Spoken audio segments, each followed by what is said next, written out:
Hello mga idol! Kumusta ang ating in-stream ads? Ang ating minimiti? Unang-una, marami sa atin nagla-live para makamit agad ang 60k minute views at nang ma-invite agad sa in-stream ads. Pero ito, paalala ko sa inyo mga idol, hindi lang basta-basta mag-live tayo. Dapat mayroon din tayong respeto, mayroon din tayong responsibilidad sa pagiging host sa isang live. Katulad ng, for example, ikaw ang host sa isang live and then biglang dumating, nag-attend sa iyong live ang kakilala natin. Bawal yun. At saka huwag yung sabihin na, ayan, nanonood si Juana de la Cruz. Ayan, kapitbahay ko yan. Naghihiwalay siya sa kanyang asawa and then ganito, ganiri. Bugbugin yan at saka ganito. Meaning, i-discuss natin ang kanyang talambuhay, ang kanyang buhay. Hindi yun pwede.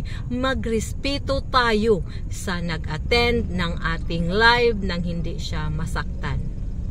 Okay lang yun, yung mga sabihin lang natin na, ayan, si Miss Juan de la Cruz, kaklase ko yan, napaka-bright yan. Kapatid yan ng aking teacher. Yan lang. Just na makilala siya ng mga nag-attend ng iyong live. At saka masasabi din mo din sa iyong bisita sa live na nire-recognize natin ang nag-attend sa ating live. Hindi nangangahulugan na buong buhay niya ikwento natin sa ating live broadcast mga idol.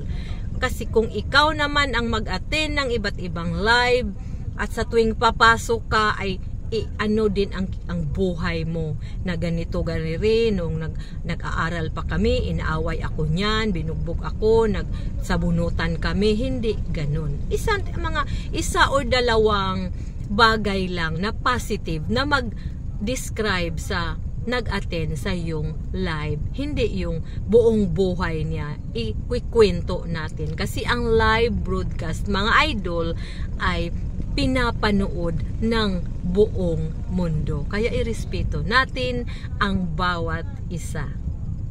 At saka dapat din mag-interact tayo. Hindi natin pipiliin kung ano ang comment dyan. Babasahin talaga natin para hindi din ma-offend ang ating mga bisita. So yun lang mga idol, i-enjoy natin ang pagla-live. Dapat live talaga, hindi yung natutulog. Yun lang mga idol. Sana makatulong. So ano naman, i-follow nyo din ang aking Reels at saka paki-subscribe na din ng aking YouTube channel, Linda Alinsog po, Central Visayas. Mag-ingat tayo.